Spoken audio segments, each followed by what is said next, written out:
This is the third summit of the European political group and carries a great symbolism, but the absence of the presidents of Azerbaijan and Turkey is a blow to this forum that intends first and foremost to provide an unofficial framework in order to settle a number of regional hotspots. 2 weeks into the rapid attack by Azerbaijan forces against Nagorno-Karabakh, European officials were hoping to host a meeting between Aliyev and Nikol Pashinyan, the Prime Minister of Armenia. Pashinyan, who's attending the summit, has said that he's disappointed that it was not possible to sign an agreement. Aliyev condemned the atmosphere that's rather hostile for Azerbaijan and that he decided not to go to Spain as a result of a number of indications of European support to Yerevan. But Azerbaijan said that it's ready to engage in talks with Armenia through European mediation in Brussels. This is the main topic, as well as the Ukrainian war, as the European forces are reiterating their support to Kiev. Volodymyr Zelensky has asserted that his main cause is to reinforce air defenses, specifically ahead of the winter. And in light of the ongoing military and financial attrition, there is a growing divide in the European group, especially following the latest elections in Slovakia and the winner having a steady position on Ukraine. The head of the EU Commission has said that ongoing support and financial offering to Ukraine have depleted the budget of the EU. Dear viewers, we'll be discussing this topic with the expert in international affairs, Dr. Marcus Papadopoulos, who's live with us from London. Thank you for being with us, sir. Charles Michel, the President of the European Council, has said that the EU is faced with existential threats and that it is in dire need for reforms. What are these challenges and what about the reforms? Let me first of all say that the European political community was established by the Western ruling elites to serve the interests of the Western ruling elites. It is a talking shop, an exercise in propaganda, and it follows, therefore, that the European political community does not serve the interests of the average European man and woman. Furthermore, the very fact that Russia, Belarus and Kazakhstan were not invited to participate in this forum demonstrates the political nature of the European political community.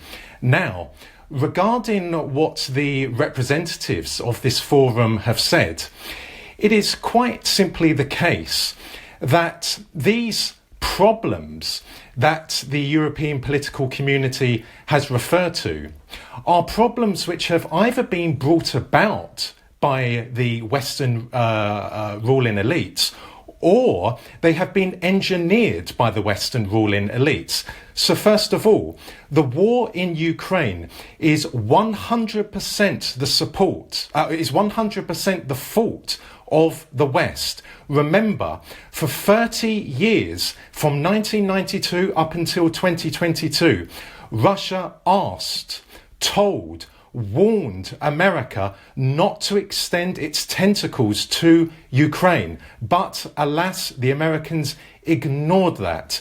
And when we talk about illegal migration to Europe, this is something which has been engineered by the Western ruling elites. Indeed, Muammar Gaddafi warned the peoples of Europe that NATO, the West, was seeking to overthrow him so that the West could use Libya as a springboard in which to flood Europe with migrants. The Western ruling elites are looking to replace the indigenous peoples of Europe so that the new people whom they are bringing to the continent will be utterly beholden to the Western ruling elites. And I would like to say this to your Arab audience. My long-term support to the Arab world is for a number of reasons, but one of them is this.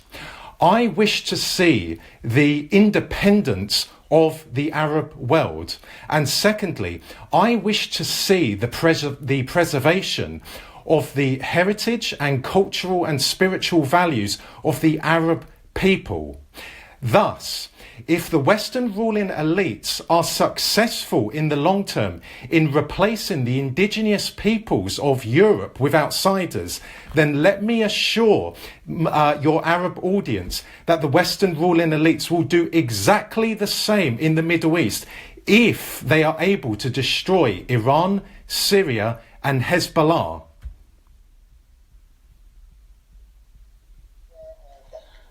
So this is a clear warning that we're getting from Dr. Marcus addressed to our audience. So I understand, sir, that these are the existential threats that Charles Michel has talked about, adding that the EU needs to be ready in the upcoming phase that's radically different from any previous phase.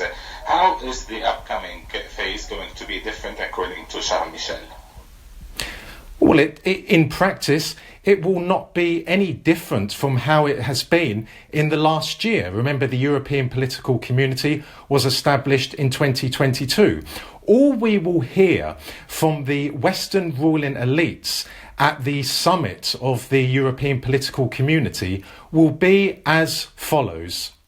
We are here to discuss the security of the defence of Europe, and we are here to discuss how we can tackle the flow of illegal migration to Europe. Well, as I said moments ago, these words are absolutely meaningless. They are absolutely empty because, as I said, Europe is not threatened by Russia.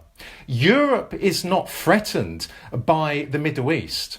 Europe, by which I mean the continent, by which I mean the European peoples, the cultural and spiritual values of Europe, are threatened by the Western ruling elites.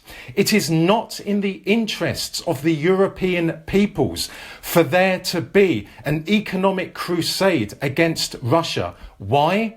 Because ordinary people in Europe, from Britain to France to Greece to Italy and so on, are paying a horrific price because of the European Union sanctions on Russia. And remember, the European Union is not Europe, and Europe is most certainly not the European Union.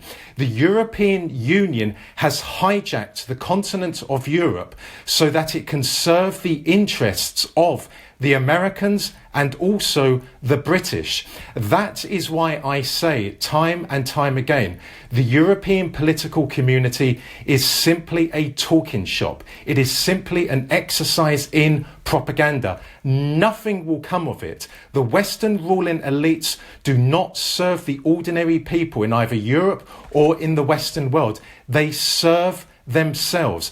Under no circumstances is it to the benefit of the indigenous peoples of Europe for Europe to have been flooded by immigrants, people who have nothing in common with the cultural and spiritual values of Europe.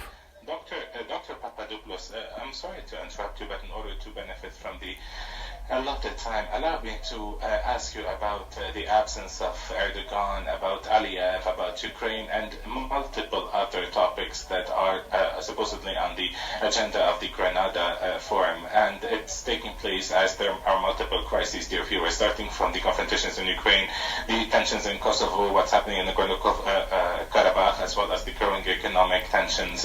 In that same context, 32 officials and high-level economists in the EU ahead of this Grenada summit have published a communique entitled "The EU in the Era of the New Cold War," and this requires a great financial strength by the EU and the continuity of the banking situation, and to transform into a new model, as well as a number of institutional reforms. So it's a call for a gradual and a progressive federalism. According to the authors, there is a need to turn towards building comprehensive European markets that are integrated in order to have an integrated system to deal with the different crises and conflicts. At the same time, the authors have criticized the fact that the EU cannot find joint solutions, but a time of crises, and that this strategic transformation requires growing sovereignty at the EU level in the field of defense and the military capabilities, especially ahead of the upcoming EU or US elections next year. Dr. Papadopoulos, I would like to ask you about the absence of officials like Recep Tayyip Erdogan and Aliyev, although Europe was keen on having them in order to have a mediation between Armenia and Azerbaijan.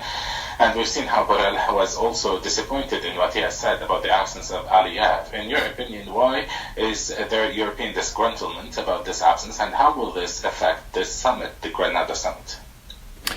Well, first of all, Russia is the outside dominant force in both Armenia and Azerbaijan.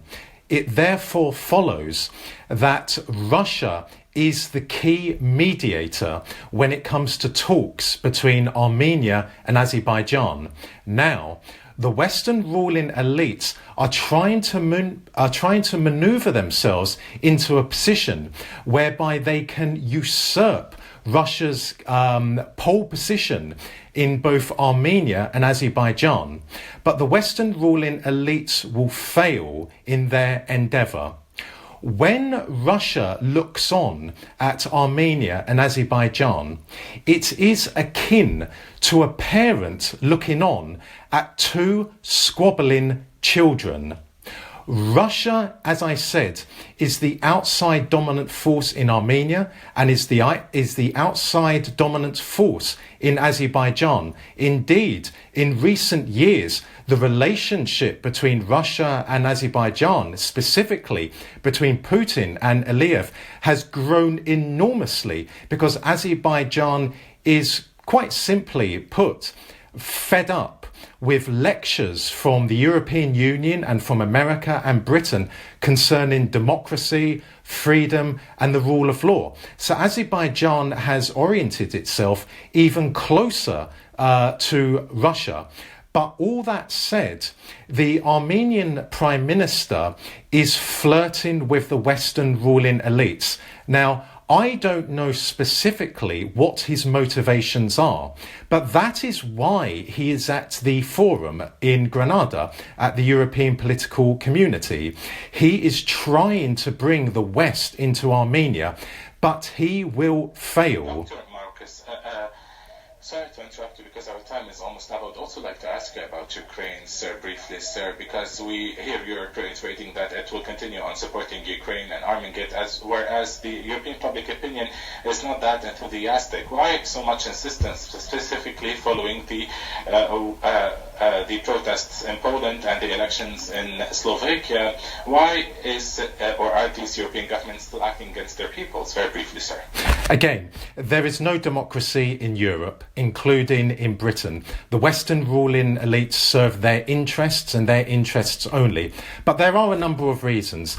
The West is prolonging the war in Ukraine to try and weaken the Russian economy to such an extent that the Kremlin will no longer be in a position to prosecute its military campaign in Ukraine.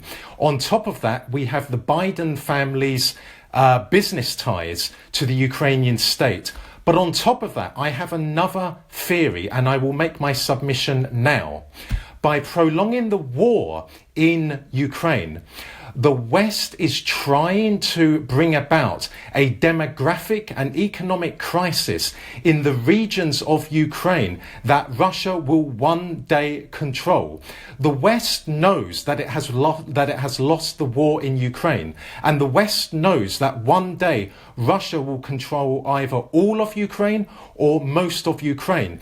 So the West is attempting to decimate the male population of Ukraine by telling its puppet in Kiev, Zelensky, to enlist more and more Ukrainian men. So one day when Russia either controls all of Ukraine or most of Ukraine, the Kremlin will discover that there is an acute shortage of men in Ukraine.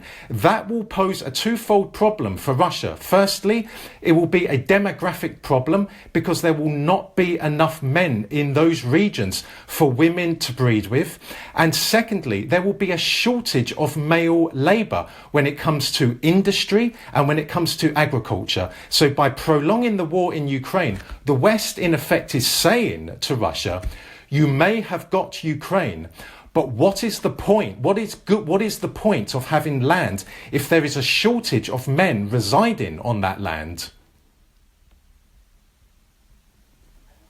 Very well, thank you very much, Mr. Marcus Papadopoulos, for this valuable insight. Thank you for being with us in our Weekly News Live with us from London, and thank you, dear viewers, for being with us.